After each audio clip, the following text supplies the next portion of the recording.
You're back. I'm so glad to see you again. I can see you in my mind.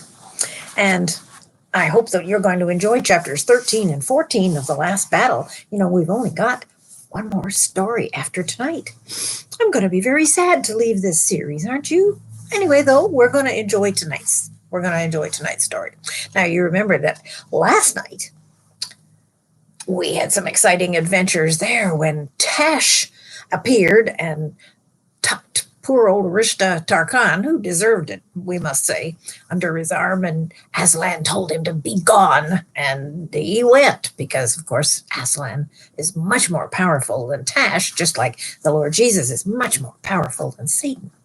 Anyway, there's the seven friends of Narnia who are there dressed as high kings and regular kings.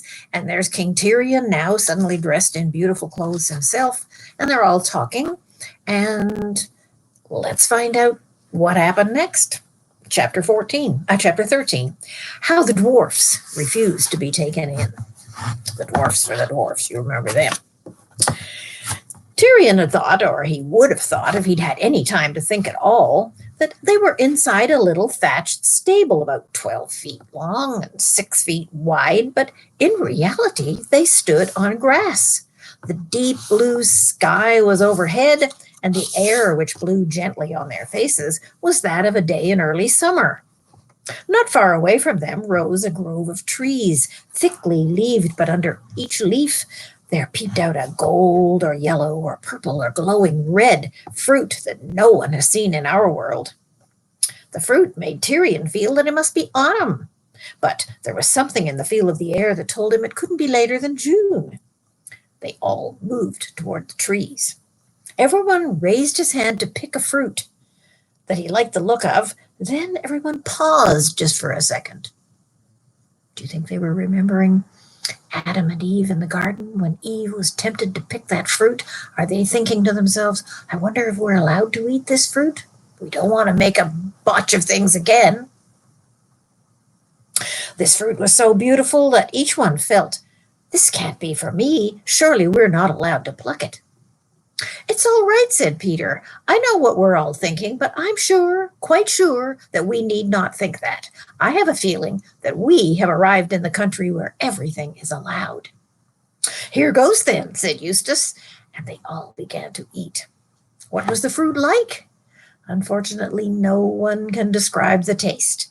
All I can say is that compared with those fruits, the freshest grapefruit you've ever eaten was dull. The juiciest orange was dry. The most melting pear was hard and woody. And the sweetest wild strawberry was sour. And there were no seeds or stones and no wasps. And if you had once eaten that fruit, all the nicest things in this world would taste like medicine after that. But I can't describe it. You can't find out what it's like unless you get to that country and taste it for yourself. When they had eaten enough, Eustace said to King Peter, you haven't told us yet how you got here. You were just going to when King Tirian turned up. Maybe we need a little refresher course on how all this came about. Do you remember when the seven of them were all eating dinner together and suddenly they saw a vision of Tirian standing there tied to a tree? He wasn't able to speak, but they knew he was from Narnia, and they knew somehow that he was calling them to come and help them, and they tried to figure out, how in the world can we get into Narnia? You can't get into Narnia by just wishing. And they talked it over, and then Diggory and Polly thought that perhaps if they got the gold and the yellow and green rings, years and years ago they had buried under a tree back in the backyard of Diggory's house, that maybe those rings would still work for Eustace and Jill. The others, Aslan had told were too old to go back to Narnia, but Eustace and Jill had never been told that. So Edmund and Peter went down to London from wherever they were living, and they dug around in the tree roots and they found the rings. And they were on their way to meet the others who were going to meet them at a train station. So Edmund and Peter were standing on the platform of the train, and Polly and Diggory and Lucy were in the train coming down, and And you remember that Eustace and Jill were on that train as well. And as the train pulled into the station, there was a great roar and a jerk, and suddenly Eustace and Jill were suddenly standing in Narnia in front of King Tyrion. They apologized that it had taken them so long to get there, but as far as Tyrion was concerned, it happened immediately after he'd had his dream of them all sitting around the table eating dinner, because as you remember, Narnian time and our time are not the same. So now Eustace is wondering, well, how the others got there. He knows how he and Jill got there. So now let's just hear what he has to say. There's not much to tell, said Peter. Edmund and I were standing on the platform and we saw your train coming in. And I remember thinking that it was taking the bend far too fast. And I remember thinking how funny it was that our people were probably on the same train, though Lucy didn't know. Your people, High King? Said Tyrion. I mean, my mother and father, Edmund's and Lucy's and mine. Why were they on the train? Said Jill. You don't mean to say that they know about Narnia? Oh, no, this had nothing to do with Narnia. They were on their way to Bristol. I'd only heard that they were going that morning, but Edmund said they were bound to be on that train. Edmund was the sort of person who knows about railway schedules. And what happened then? Said Jill. Well, it's not very easy to describe, is it, Edmund? Said the High King. No, not really, said Edmund. It wasn't at all like that other time when we were pulled out of our own world by magic. This time there was a frightful roar, and something hit me with a bang, but it didn't hurt, and I felt not so much scared as, well, excited. Oh, and there is this one queer thing. I'd had rather a sore knee from getting banged up playing rugby, and I noticed that my knee was perfectly free from pain. The pain had gone, and I felt very light. And then here we were. Well, it was much the same for us in the railway carriage, said Lord Diggory, wiping the last traces of the fruit from his golden beard. Only I think that you and I, Polly, chiefly felt that we'd been unstiffened. You youngsters wouldn't understand that, but we stopped feeling old. Youngsters, indeed, said Jill. I don't believe you two are really any older than we are here. Well, if we aren't now, we have been, said the Lady Polly. And what's been happening since you got here? Said Eustace. Well, said Peter, for a long time, at least I suppose it was a long time, nothing happened. And then the door opened. The door? Said Tyrion. Yes, said Peter, the door you came in or came out by. Have you forgotten? And look, said Peter, and he pointed. Tyrion looked and saw the queerest and most ridiculous thing you can imagine. Only a few yards away, clear to be seen in the sunlight, there stood a rough wooden door, and around it a framework. Nothing else. No walls, no roof. He walked toward it, bewildered, and the others followed, watching to see what he would do. He walked around to the other side of the door, but it looked just the same from the other side.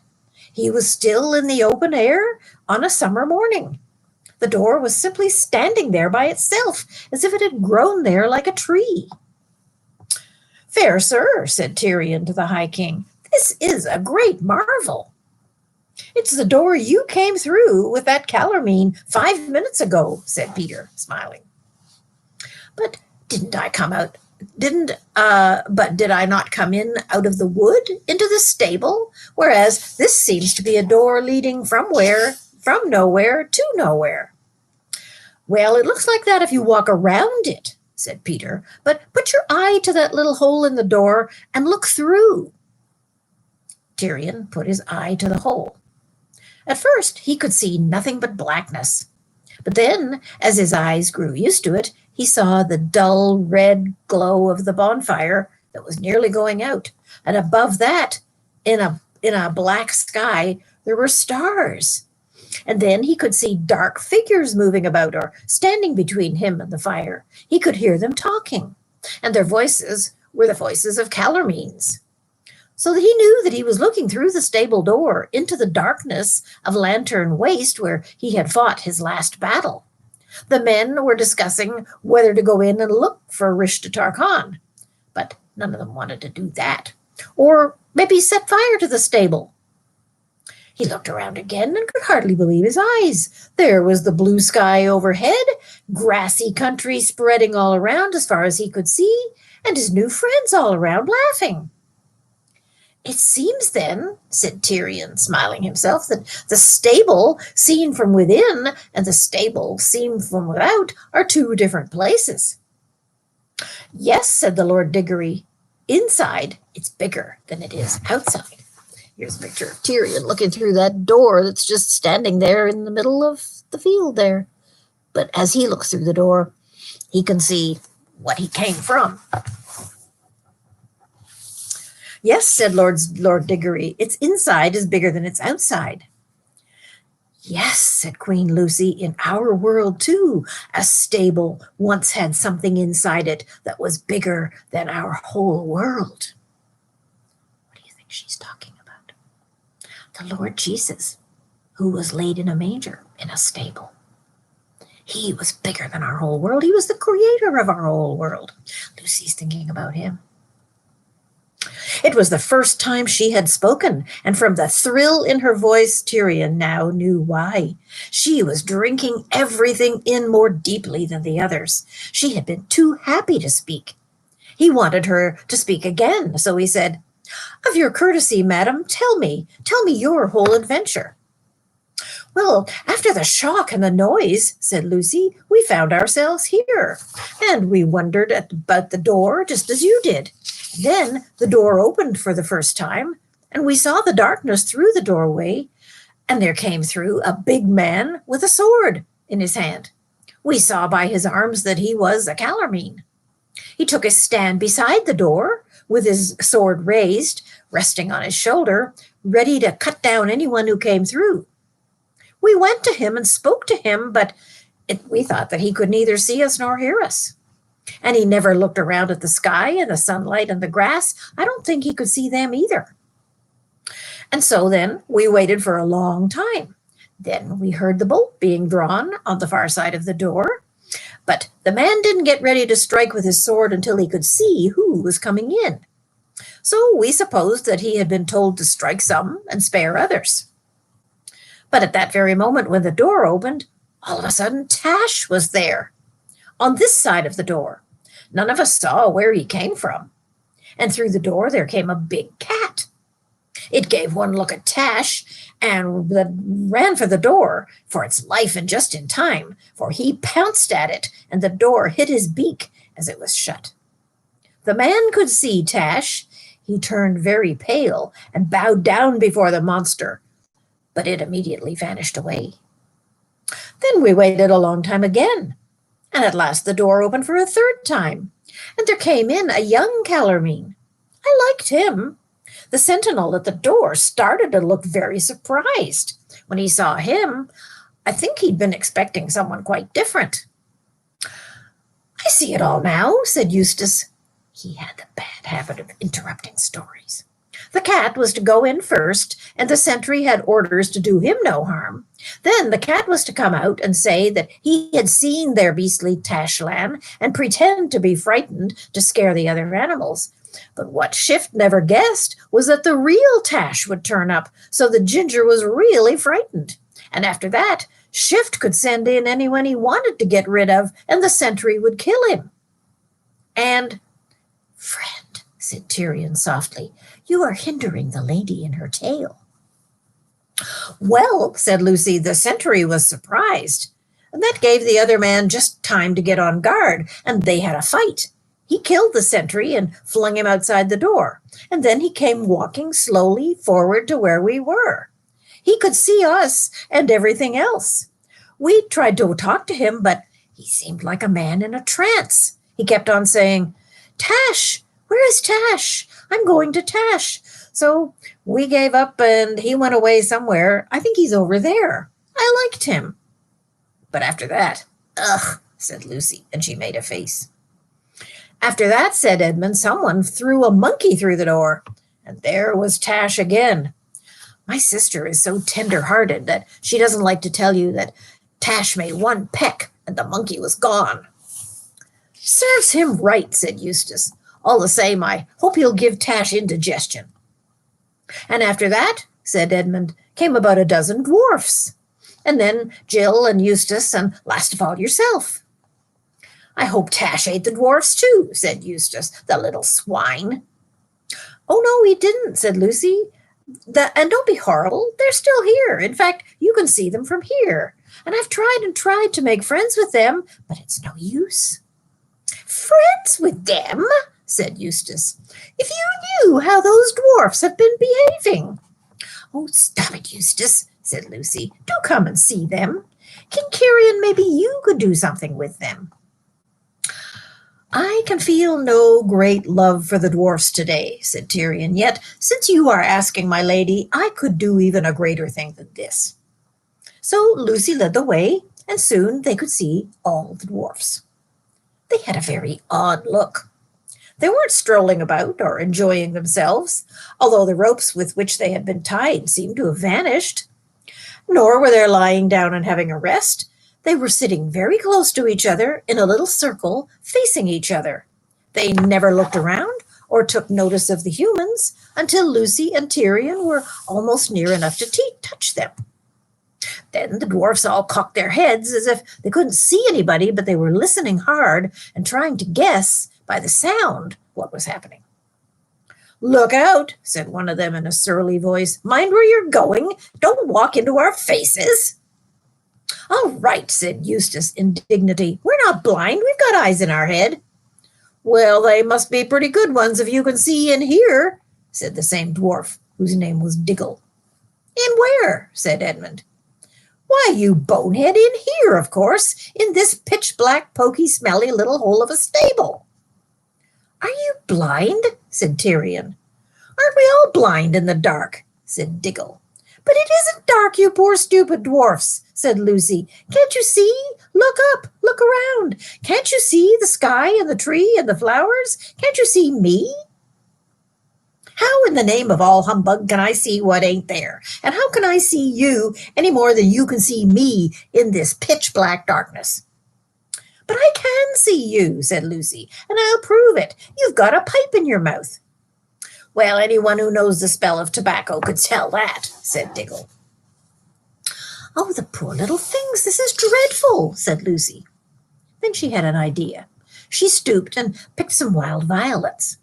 Listen, dwarf, she said, even if your eyes are wrong, perhaps your nose is all right. Can you smell that?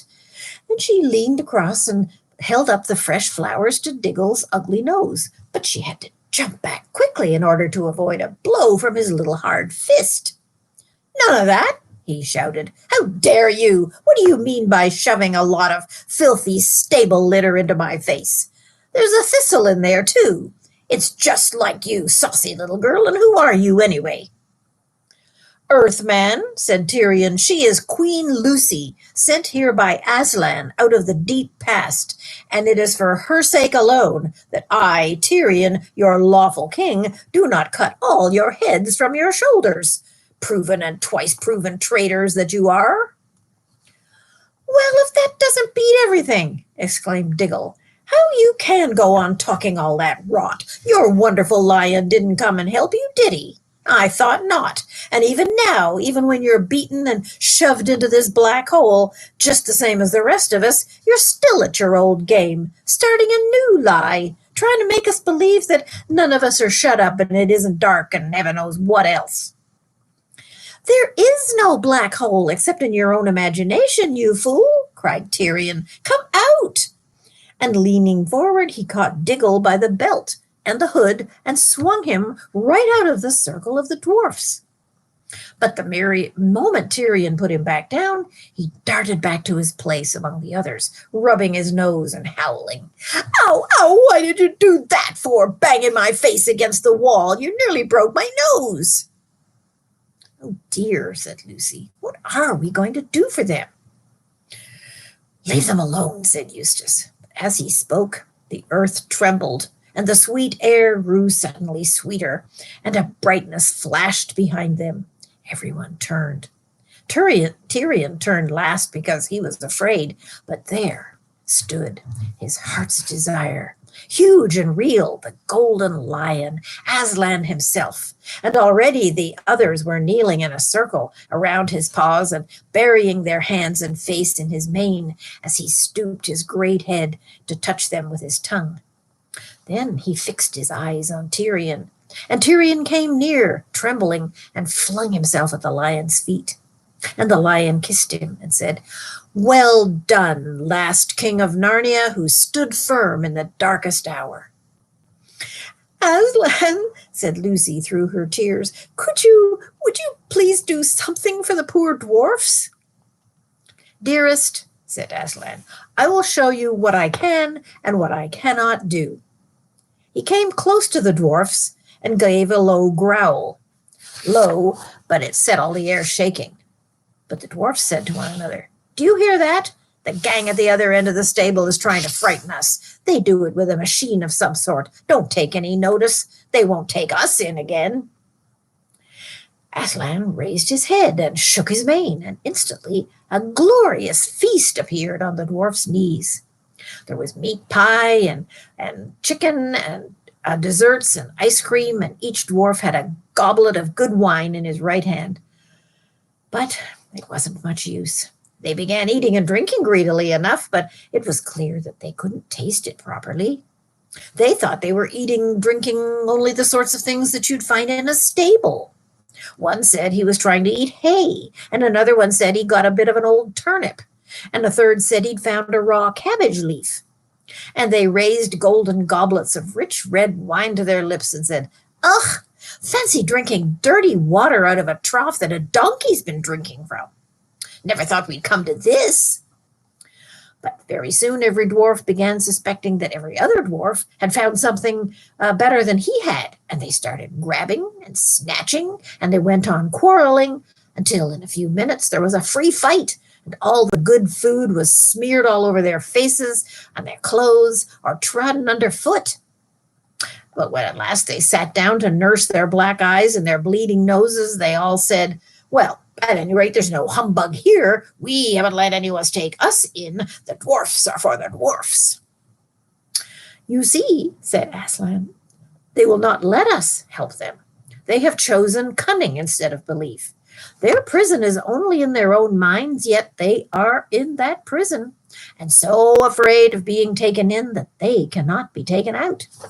But come, children, I have other work to do." He went to the door, and they followed him. He raised his head and roared, "Now it is time!" And then louder, "Time!" And then so loud that it could have shaken the stars, "Time!" And the door flew open. Chapter 14. Night falls on Narnia. They all stood beside Aslan on his right side and looked through the open doorway. The bonfire had gone out. On the earth, all was blackness. In fact, that you could not have told that you were looking into a wood if you had not seen where the dark shapes of the trees ended and the stars began. But when Aslan had roared yet again, out on their left, they saw another black shape. That is, they saw another patch where there were no stars. And the patch rose up higher and higher and became the shape of a man, the hugest of all giants. They all knew Narnia well enough to work out where he must be standing. He must be on the high moorlands that stretch away to the north beyond the river Shribble. Ettin's Moor, right? Then Jill and Eustace remembered how once, long ago, in the deep caves beneath those moors, they had seen a great giant asleep and had been told that his name was Father Time and that he would wake on the day the world ended. "Yes," said Aslan, though they had not spoken. "While he lay dreaming, his name was Time, but now that he is awake, he will have a new one. Eternity." Then the great giant raised a horn to his mouth. They could see this by the change of the black shape he made against the stars. And after that, quite a bit later, because sound travels so slowly, they heard the sound of the horn, high and terrible, of a strange and deadly beauty. Immediately the sky became full of shooting stars. Even one shooting star is a fine thing to see, but there were dozens, and then 20, and then hundreds, till it was like silver rain falling down, and it went on and on. And when it had gone on for some time, two or three of them began to think that there was another great dark shape against the sky, as well as that of the giants. It was in a different place, right overhead, up in the very roof of the sky, as you might call it. Perhaps it's a cloud, thought Edmund. At any rate, there were no stars in that blackness. But all around, the downpour of stars went on. And then the starless patch began to grow, spreading further and further out from the edges of from the center of the sky. And presently, a quarter of the sky was black, and then half. And at last, the rain of shooting stars was going on only low down on the horizon. With a thrill of wonder, and some terror in it too, they all realized what was happening. The spreading blackness was not a cloud at all. It was simply emptiness. The black part of the sky was the part in which there were no stars left. All the stars were falling. Aslan had called them home. The last few seconds before the rain of stars had ended was quite exciting. Stars began falling all around them. But the stars in that world are not the great flaming globes that they are in ours. They are people. Edmund and Lucy had met one once. So now they found showers of glittering people, all with long hair like burning silver and spears of white-hot metal, rushing down to them out of the black air, swifter than falling stones. They made a hissing noise as they landed, and they burned the grass. And all these stars glided past them and stood somewhere behind, a little to the right. This was a great advantage because otherwise, now that there were no stars in the sky, everything would have been completely dark and you would have been able to see nothing.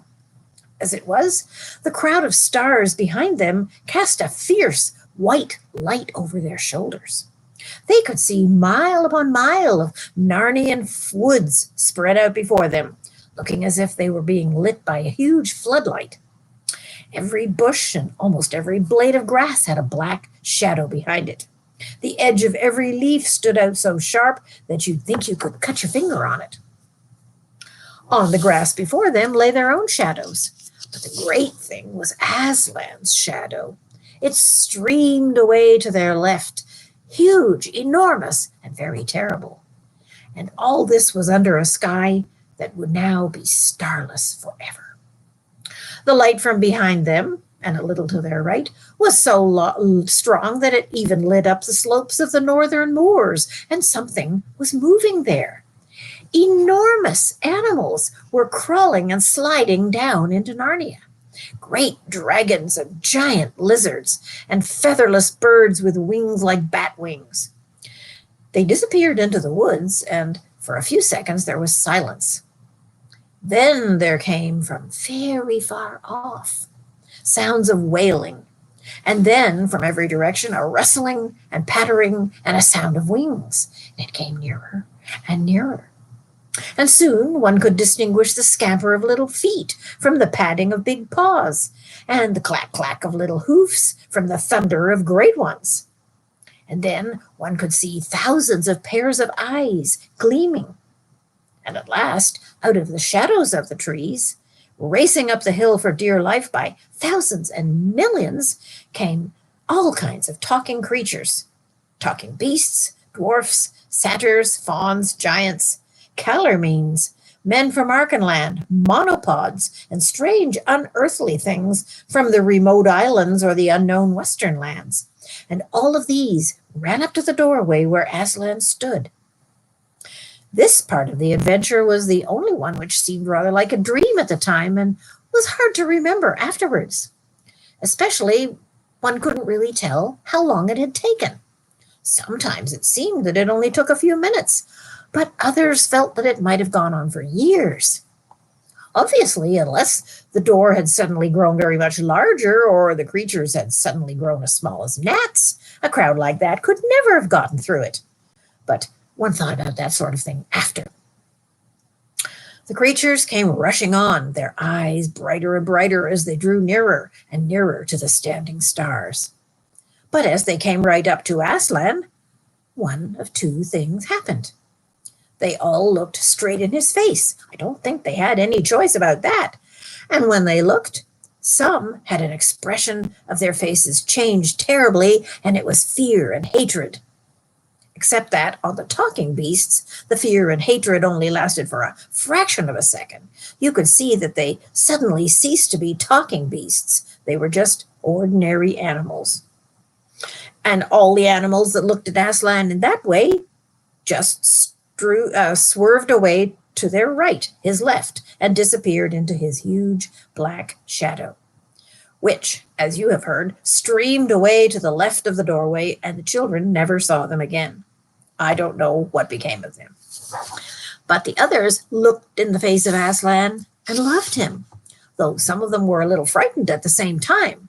And all these came into the door, in on Aslan's right, and there were some queer specimens among them. Eustace even recognized one of those very dwarfs who had helped to shoot the horses. But he had no time to wonder about that sort of thing. And anyway, it was no business of his. For a great joy put everything else out of his head. Among the happy creatures who now came crowding around Tirian and his friends were all those that they had thought dead. There was Runewit the centaur, and Jewel the unicorn, and the good boar, and the good bear, and Farsight the eagle, and the dear dogs, and the horses, and Poggin the dwarf. Further in and higher up, called Runewit, and thundered away in a gallop to the west. And though they did not understand him, the words somehow set them tingling all over. The boar grunted at them cheerfully. The bear was just going to mutter that he still didn't understand when he caught sight of those fruit trees behind them. He waddled to those trees as fast as he could, and there, no doubt, he found something that he understood very well. But the dogs remained wagging their tails, and Poggin remained shaking hands with everyone and grinning all over his honest face. Here's a picture of the doorway. Some are going off to the side, but others are going through the door to where Aslan is. Does this remind you maybe of the Last Judgment, when everyone will stand before the Lord, and some will be told to go into darkness, and others will be welcomed in? Those who have loved him? Yeah. So he at last found something that he understood very well. But the dogs remained wagging their tails, and Poggin remained shaking hands with everyone and grinning all over his honest face. And Jewel leaned his snowy white head over the king's shoulder, and the king whispered in Jewel's ear. And then everyone turned his attention again to what could be seen through the doorway. The dragons, the giant lizards, now had Narnia to themselves. They went to and fro, tearing up the trees by the roots and crunching them up as if they were sticks of rhubarb. Minute by minute, the forests disappeared. The whole country became bare, and you could see all sorts of things about it, all the little humps and hollows which you had never noticed before. The grass died, and soon Tirian found that he was looking at a world of bare rock and earth. You could hardly believe that anything had ever lived there. The monsters themselves grew old and lay down and died. Their flesh shriveled up, and their bones appeared, and soon they were only huge skeletons that lay there on the dead rock, looking as if they had died thousands of years ago. And for a long time, everything was still. At long last, something white, a long, level, a line of whiteness that gleamed in the light of the standing stars, came moving toward them from the eastern end of the world. A widespread noise broke the silence. First a mumble, then a murmur, then a rumble, and then a roar. And now they could see what it was coming and how fast it came. It was a foaming wall of water. There's a picture of that. Here's the foaming wall of water. The sea was rising. In that treeless world, you could see it very well. You could see all the rivers getting wider, and the lakes getting larger, and separate lakes joining into one, and valleys turning into new lakes, and hills turning into islands, and then those islands vanishing. And the high moors to their left and the higher moors to their right crumbled and slipped down with a roar and a crash and a splash into the mounting water, and the water came swirling up to the very threshold of the doorway, but it never passed it, so that the foam splashed about Aslan's feet. And now all was level water from where they stood to where the water met the sky. And out there it began to grow light. A streak of dreary, disastrous dawn spread along the horizon and widened and grew brighter, until in the end they hardly noticed the light of the stars who stood behind them, because at last the sun came up. And when it did, Lord Diggory and Lady Polly looked at one another and gave a little nod. Those two, in a different world, had once seen a dying sun, and so they knew that at once that this sun was dying. It was 3 times, 20 times as big as it ought to be, and very dark red. As its rays fell upon the great time giant, he looked red as well, and in the reflection of that sun, the whole waste of shoreless water looked like blood. Then the moon came up quite in her wrong position, very close to the sun, and she also looked red. And at the sight of her, the sun began shooting out great flames like whiskers or snakes of crimson fire toward her. It is as if it was an octopus trying to draw the moon to himself in his tentacles. And perhaps he did draw her. At any rate, she came to him, slowly at first, but then more and more quickly, until at last his long flames curled around her, and the two went together and became one great huge ball of burning coal. Great lumps of fire came dropping out of it into the sea, and clouds of steam rose up. And then Aslan said, "Now make an end." The giant threw his horn into the sea, and then he stretched out one arm, and very black it looked, and thousands of miles long, across the sky until his hand reached the sun. He took the sun and squeezed it in his hand like you would squeeze an orange, and instantly there was total darkness. Everyone except Aslan jumped back from the ice-cold air which now blew in through the doorway. Its edges were already covered with icicles. "Peter, High King of Narnia," said Aslan, "shut the door." Peter, shivering with cold, leaned out into the darkness and pulled the door closed. It scraped over ice as he pulled it. And then, rather clumsily, for in that moment his hands had gone numb and blue, he took out a golden key and locked it. They had seen strange things enough through that doorway, but it was stranger than any of them thought to look around and find themselves in a warm daylight, blue sky above them, flowers at their feet, and laughter in Aslan's eyes. He turned swiftly around, crouched lower, lashed himself with his tail, and shot away like a golden arrow. "Come further in, come further up," he shouted over his shoulder. But who could keep up with him at that pace? They set out, walking westward, to follow him. "So," said Peter, "night falls on Narnia." "What, Lucy, you're not crying, with Aslan ahead and all of us here?" "Oh, don't try to stop me, Peter," said Lucy. "I'm sure Aslan would not. I'm sure it's not wrong to mourn for Narnia. Think of all that lies dead and frozen beyond that door."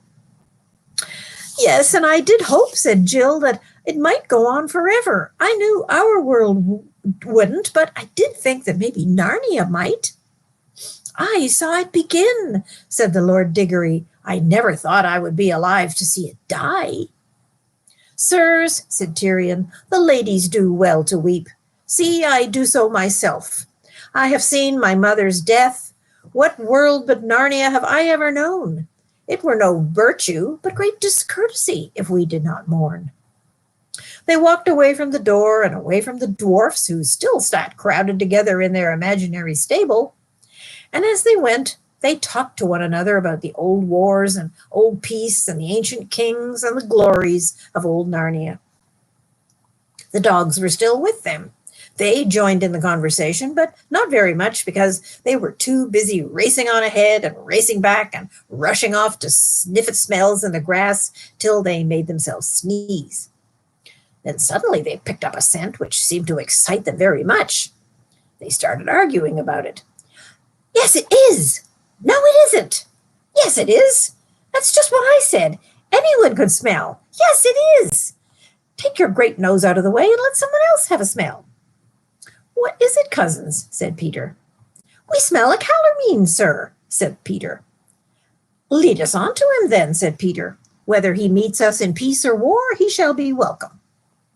The dogs darted on ahead and came back a moment later, running as if their lives depended on it, barking loudly as if to say that, and saying that it really was a Calormene. Talking dogs, just like the common ones, behave as though whatever they are doing at the moment is immensely important.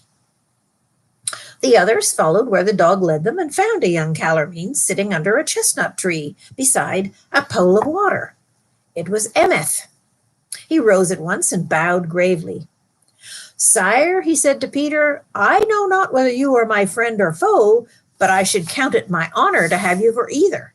Has not one of the poets said that a noble friend is the best gift and a noble enemy is the next best? Sir, said Peter, I don't know that there's any need to be war between you and me. Tell us who you are and what has happened to you, said Jill. Well, if there's going to be a story, let's all have a drink and sit down, barked the dogs. We are quite tired out. Well, of course you will be if you keep tearing about the way you have been, said Eustace. So the humans sat down on the grass, and when the dogs had all had a very noisy drink out of the stream, they all sat down, bolt upright, panting with their tongues hanging out, and with their heads tipped a little to one side, and began so they could hear the story. But Jewel remained standing, polishing his horn against his side. And now we're going to close for today. That's the end of chapter 14.